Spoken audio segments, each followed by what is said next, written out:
ഇന്ന് നമ്മൾ FA എക്സാമിന് എങ്ങനെയാണ് അതിൻ്റെ, അതായത് ACCA ഫസ്റ്റായിട്ട് അറ്റംപ്റ്റ് ചെയ്യുന്ന ആൾക്കാർക്ക് വേണ്ടിയാണ്. അപ്പം മിക്ക ഇൻസ്റ്റിറ്റ്യൂഷൻസും FA ആയിരിക്കാം ചിലപ്പം ഫസ്റ്റായിട്ട് തുടങ്ങുന്നത്. കാരണം കുട്ടികൾ കൊമേഴ്സ് കഴിഞ്ഞിട്ട് ഏറ്റവും ഈസിലി അണ്ടർസ്റ്റാൻഡബിൾ സബ്ജക്റ്റ് മിക്കവാറും അക്കൗണ്ടൻസി തന്നെയാണ്. അതുകൊണ്ടാണ് ഫിനാൻഷ്യൽ അക്കൗണ്ടിങ് വെച്ചിട്ട് തന്നെ ചില ഇൻസ്റ്റിറ്റ്യൂട്ട്സ് തുടങ്ങുന്നത്. അതൊരു നല്ല ഓപ്ഷനുമാണ്. കാരണം കണ്ടിന്യൂറ്റി കിട്ടും, നിങ്ങൾ പഠിച്ചതിൻ്റെ കണ്ടിന്യൂറ്റി കിട്ടും. അപ്പോൾ FA വെച്ചിട്ടാണ് നിങ്ങൾ തുടങ്ങുന്നുണ്ടെങ്കിൽ, നിങ്ങൾക്ക് ഫസ്റ്റ് ടൈം ആണെങ്കിൽ അതിൻ്റെ കുറച്ചൊരു ബേസിക് ഐഡിയ കിട്ടാൻ വേണ്ടിയിട്ടുള്ള വീഡിയോ ആണേ. അപ്പോൾ ഇവിടെ ഫസ്റ്റ് പേജിൽ നിങ്ങൾ കമ്പ്യൂട്ടർ എക്സാം ചെയ്യുന്ന സമയത്ത് ഇങ്ങനെ നിങ്ങളുടെ ടൈമും എക്സാമിൻ്റെ പേരും മാർക്സ് എങ്ങനെയാണെന്നൊക്കെ തന്നിട്ടുണ്ടാവും. FAക്ക് സെക്ഷൻ Aയിൽ നമുക്ക് 35 ക്വസ്റ്റ്യൻസ് ഉണ്ടാവും. ഓരോ ക്വസ്റ്റ്യനും 2 മാർക്സ് ഈച്ചാണ് ഉണ്ടാവുക. സെക്ഷൻ Bയിൽ 2 വലിയ ക്വസ്റ്റ്യൻ ഉണ്ടാവും. അതിൻ്റെ അടിയിൽ സബ് ക്വസ്റ്റ്യൻസ് ആയിട്ട് ടാസ്ക് 1, 2 എന്നൊക്കെ ഉണ്ടാവും. അതിന് ടോട്ടലി 15 മാർക്സ് ഈച്ചായിട്ട് 30 മാർക്സിൻ്റെ ക്വസ്റ്റ്യനാണ് ഉണ്ടാവുക. ഈ വിൻഡോ കഴിഞ്ഞാൽ നിങ്ങൾ നെക്സ്റ്റ് അമർത്തും. പിന്നെ ഇൻസ്ട്രക്ഷൻസ് ആണ്. ആ ഇൻസ്ട്രക്ഷൻസ് ഒക്കെ നെക്സ്റ്റ് അമർത്തി കഴിഞ്ഞാൽ നിങ്ങൾ എന്ത് ചെയ്യും, എക്സാം വിൻഡോയിലേക്ക് എത്തും. അപ്പം MCQs എന്നല്ല ശരിക്കും ACCAയുടെ എക്സാം പാറ്റേണിനെ പറയുക, OTQs എന്നാണ്. കാരണം എപ്പോഴും നമുക്ക് മൾട്ടിപ്പിൾ ചോയ്സ് ക്വസ്റ്റ്യൻ ആൻസേഴ്സ് തന്നെ വേണമെന്നില്ല, ക്വസ്റ്റ്യൻ ആൻഡ് ആൻസേഴ്സ് തന്നെ ആവണമെന്നില്ല. നിങ്ങൾക്ക് മാച്ച് ദ ഫോളോയിങ് ഉണ്ടാവാം, അല്ലെങ്കിൽ ഒരു ബോക്സ് തന്നിട്ട് അതിൻ്റെ ഉള്ളിലേക്ക് എമൗണ്ട് ഫില്ല് ചെയ്യാൻ വേണ്ടി വരാം. അപ്പം ഓബ്ജക്റ്റീവ് ടൈപ്പ് ക്വസ്റ്റ്യൻസ് ആണ് മോസ്റ്റ്ലി ഉണ്ടാവുക. ഓക്കെ, എല്ലാം മിക്സ്ഡ് ആണ്. അപ്പോൾ ഇവിടെ നിങ്ങൾക്ക് നെക്സ്റ്റ് അമർത്തിയാൽ നിങ്ങളിങ്ങനെ ക്വസ്റ്റ്യൻ ഇങ്ങനെ പോകും. ഓക്കെ, സപ്പോസ് FAയിൽ ഏറ്റവും ടഫായിട്ടുള്ള എക്രൂവൽസ് അല്ലേ. അപ്പോൾ എക്രൂവൽസിലൊക്കെ എന്ത് ചെയ്യും, കുറേ ആൾക്കാർ കുറേ സമയം സ്പെൻഡ് ചെയ്തിട്ട് ഏറ്റവും ഈസി ആയി കിടക്കുന്ന നോൺ കറണ്ട് അസറ്റ് ക്വസ്റ്റ്യൻസ് ഒക്കെ ഫുള്ളും സ്കിപ്പായി പോകും. ഓക്കെ, പക്ഷെ അങ്ങനെ ചെയ്യാതിരിക്കുക. നിങ്ങൾക്ക് ഒരു ആൻസർ 2 മിനിറ്റ്സിനുള്ളിൽ കണ്ടുപിടിക്കാൻ പറ്റുന്നില്ലെങ്കിൽ നിങ്ങൾ മോർ ദാൻ 2 മിനിറ്റ്സ് അതിൻ്റെ മുകളിൽ കിടക്കരുത്. ഓക്കെ, ഇനിയിപ്പം നിങ്ങൾക്ക് ഷുവർ ആണെങ്കിൽ കൂടി ഒരു ടൈം കഴിഞ്ഞ് കഴിഞ്ഞാൽ നിങ്ങൾ എന്തായാലും മൂവ് ഓൺ ചെയ്യണം. ഓക്കെ, 2 മിനിറ്റ്സ് 3 മിനിറ്റ്സ് മാക്സിമം, അതിൻ്റെ മുകളിൽ നിങ്ങൾ നിൽക്കരുത് അവിടെ. അപ്പോൾ നിങ്ങൾ എന്താ ചെയ്യുകയെന്ന് വെച്ചാൽ ആ ഒരു ക്വസ്റ്റ്യൻ നിങ്ങൾ ഫ്ലാഗ് ചെയ്യും.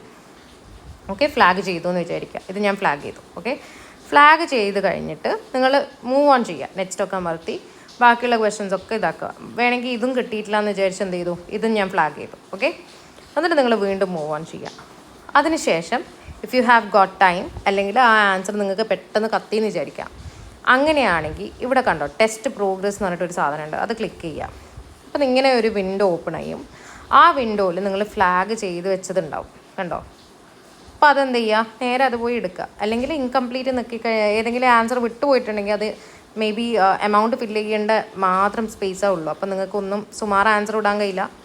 അപ്പോൾ നിങ്ങൾ എന്ത് ചെയ്യുക, ഒന്നിക്ക് അത് ഫ്ലാഗ് ചെയ്ത് വെക്കുക, അല്ലെങ്കിൽ അവിടെ കിടക്കുക. എന്നിട്ട് ഇൻകംപ്ലീറ്റ് എന്ന് പറഞ്ഞിട്ട് ഓപ്ഷൻ കൊടുത്തു കഴിഞ്ഞാൽ നിങ്ങൾ എത്രത്തോളം ക്വസ്റ്റ്യൻസ് ഇൻകംപ്ലീറ്റ് ആക്കിയിട്ട് കിടപ്പുണ്ടോ അത് കിട്ടും. ഫ്ലാഗ് ചെയ്യാനാണ് ഏറ്റവും നല്ലത്. ഓക്കെ, അതിനുശേഷം എന്ത് ചെയ്യുക, നിങ്ങൾ ക്വസ്റ്റ്യൻസ് മൂവ് ഓൺ ചെയ്യുക. എന്നിട്ട് ലാസ്റ്റ് മാത്രം അത് നോക്കുക. ഓക്കെ അല്ലേ. ഇനി നമ്മൾ ഇപ്പം സപ്പോസ് ജസ്റ്റ് ഒരു ലുക്ക് നിങ്ങൾക്ക് വേണമെന്ന് വിചാരിക്കാം സെക്ഷൻ Bയിലോട്ട്. അങ്ങനെയാണെങ്കിൽ ഡയറക്റ്റ്ലി നിങ്ങൾക്ക് എന്ത് ചെയ്യാം, 36ലേക്ക് പോവാം. ഓക്കെ, അപ്പോൾ 36 ഇങ്ങനെയാണ്. ക്വസ്റ്റ്യൻ B സെക്ഷനിൽ ക്വസ്റ്റ്യൻ ഇങ്ങനെയാണ് ഉണ്ടാവുക. ഒരു ബിഗ് ക്വസ്റ്റ്യൻ ഉണ്ടാവും, അതിൻ്റെ അടിയിൽ ടാസ്ക് 1, 2 എന്നൊക്കെ പറഞ്ഞിട്ടുണ്ടാവും. ഇവിടെ നിങ്ങൾക്ക് FS പ്രിപ്പയർ ചെയ്യാനുള്ള ക്വസ്റ്റ്യനാണ്. ഓക്കെ, അപ്പോൾ FS എപ്പോഴും പ്രീ പോപ്പുലേറ്റഡ് ആയിരിക്കും. അതായത് അവർ ഓൾറെഡി എല്ലാം തന്നിട്ടുണ്ട്, നിങ്ങൾ ജസ്റ്റ് എമൗണ്ട് ഫില്ല് ചെയ്ത് കൊടുക്കുക വേണ്ടുള്ളൂ. ഓക്കെ അല്ലേ. ഇനി നെക്സ്റ്റ് വിൻഡോയിൽ നിങ്ങൾക്ക് വീണ്ടും വേറൊരു essay ക്വസ്റ്റ്യൻ ഉണ്ടാവും. ആ essay ക്വസ്റ്റ്യൻ എന്തും ആവാം. ഇതിപ്പം ഈ സ്പെസിമെനിൽ നോക്കുവാണെങ്കിൽ ഇതുവരെ പഠിച്ച എല്ലാ ചാപ്റ്റേഴ്സിൻ്റെയും ഒരു ടോട്ടൽഡ് അപ്പ് വേർഷനാണ് ഇവിടെ കിടക്കുന്നത്. ഓക്കെ, എല്ലാം ഉണ്ട്. നിങ്ങൾക്ക് റിസീവബിൾസിനെ പറ്റി ചോദിക്കുന്നുണ്ട്, നോൺ കറണ്ട് അസറ്റിനെ പറ്റി ചോദിക്കുന്നുണ്ട്, എല്ലാം കൂടിയിട്ടുള്ളതാവാം. അല്ലെങ്കിൽ ഇതിന് പകരം കൺസോൾട്ടേഷൻ എന്ന ക്വസ്റ്റ്യൻ ആവാം. ഓക്കെ, അപ്പോൾ essayയിൽ എന്തോ ആവാം. നിങ്ങളെ കിറ്റിൽ നിങ്ങൾ ചെയ്യുന്ന പോലത്തെ എല്ലാ essay ക്വസ്റ്റ്യൻസും നിങ്ങൾക്ക് പ്രതീക്ഷിക്കാം. Okay, so once your section B is done, നിങ്ങൾക്ക് വേണമെങ്കിൽ വീണ്ടും ടെസ്റ്റ് പ്രോഗ്രസ് ഡീറ്റെയിൽസ് നോക്കി കഴിഞ്ഞതിന് ശേഷം വീണ്ടും എന്ത് ചെയ്യാം, ഫ്ലാഗ്ഡ് ഒക്കെ നോക്കാം, ഇൻകംപ്ലീറ്റ് ഒക്കെ നോക്കാം. അപ്പോൾ അതിനുശേഷം നിങ്ങളുടെ ടൈം ലിമിറ്റ് കഴിഞ്ഞാൽ മാത്രമേ എക്സാമെന്ന് നിങ്ങൾക്ക് എക്സിറ്റ് ചെയ്യാൻ പറ്റുള്ളൂ. അപ്പോൾ എക്സിറ്റ് അമർത്തി കഴിഞ്ഞാൽ കൺഫർമേഷൻ വരും. കൺഫർമേഷൻ എക്സിറ്റ് ആക്കി കഴിഞ്ഞാൽ നിങ്ങളെ റിസൾട്ട് അവിടെ എന്ത് ചെയ്യും, അവിടെ ഡിസ്പ്ലേ ചെയ്യാൻ. എനിക്ക് 0 ആട്ടോ. ഓക്കെ, സോ ഇങ്ങനെയാണ് എക്സാമിൻ്റെ ഒരു ഓവർലുക്ക്. അപ്പം ഹെൽപ്ഫുള്ളായെന്ന് വിചാരിക്കുന്നു. Thank you.